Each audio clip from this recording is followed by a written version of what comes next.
ఒక రైతు ఒక క్రొత్త పొలాన్ని కొన్నాడు. ఆ పొలంలోనే ఒక మంచి ఇల్లు కూడా ఉంది.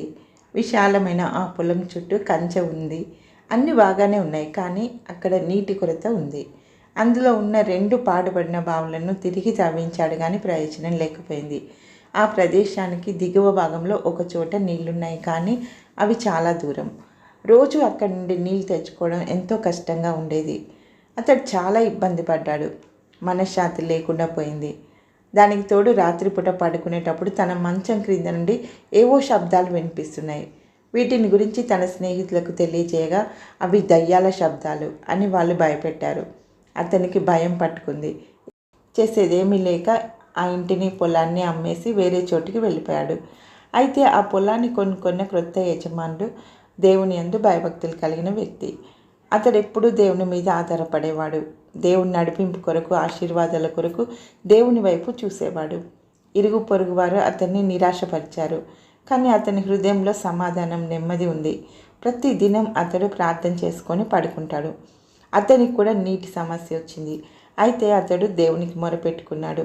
ఒక మధ్యరాత్రి వేళ ఆయన లేచి తలగడ మీద తల ఆనించి మళ్ళీ నిద్రపోతుండగా క్రింద నుండి ఏదో శబ్దమైంది. అతడు ఒక చిన్న ప్రార్థన చేసుకొని అది ఎక్కడి నుండి వస్తుందని పరిశీలించడానికి వెళ్ళాడు. అదే అతడు పడుకున్న మంచం క్రింద భాగం నుండి వస్తుందని గ్రహించాడు. అతడు మోకరించి తన చెవిని నేలకు ఆనించి ఆ శబ్దం భూమి క్రింద నుండి వస్తుందని గ్రహించాడు. దేవుని స్తుతించి దయ్యాల భయం లేకుండా హాయిగా నిద్రపోయాడు. మరుసటి ఉదయం నిద్ర లేచిన వెంటనే ఆ శబ్దం ఎక్కడి నుండి వచ్చిందో ఆ చోటుకు వెళ్ళి మళ్ళీ జాగ్రత్తగా ఆ శబ్దాన్ని వినే ప్రయత్నం చేశాడు.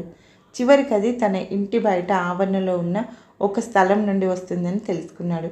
అక్కడ నీటి ఊటలున్నాయని పసిగట్టాడు. దేవుని మీదున్న విశ్వాసంతో అక్కడ ఒక బావిని త్రవ్వించాడు. మంచి నీళ్ళు వచ్చాయి. అవి తన ఇంటి అవసరాలకు మాత్రమే కాకుండా తన పొలాన్ని సేద్యపరచడానికి కూడా సరిపోయాయి. చూసారా, ఆ స్థలంలో నీళ్ళ ఊటలు ఉన్నప్పటికీ వాటిని దయ్యాల అరుపులని భావించి ఆ మొదటి వ్యక్తి వాటిని అనుభవించకుండానే వెళ్ళిపోయాడు. కానీ రెండవ వ్యక్తి నిదానంగా పరిశోధించి ఆ నీటి ఊటల్ని పొందగలిగాడు. అలాగే జీవజలముల ఊటైన యేసుక్రీస్తు ప్రభుని అనేక మంది అపార్థం చేసుకొని ఆయన దగ్గర నుండి పారిపోతుంటారు. కానీ ఆయనందు విశ్వాసం ఉంచిన వారు మాత్రం ఆ జీవజలాల ఊటను అనుభవిస్తూ ఉంటారు. మరి ఇంకా ఎందుకు ఆలస్యం? ఈరోజే, ఈ క్షణమే యేసు ప్రభుని మీ హృదయంలోకి ఆహ్వానించండి. ఆయన నిజంగా జీవజలముల ఊట. జీవనదిలాగా సమాధానం మన హృదయంలో ప్రవహిస్తుంది. ఒక మంచి నిర్ణయం తీసుకోవడానికి దేవుడు మీకు సహాయం చేయనుగాక. ఆమేన్.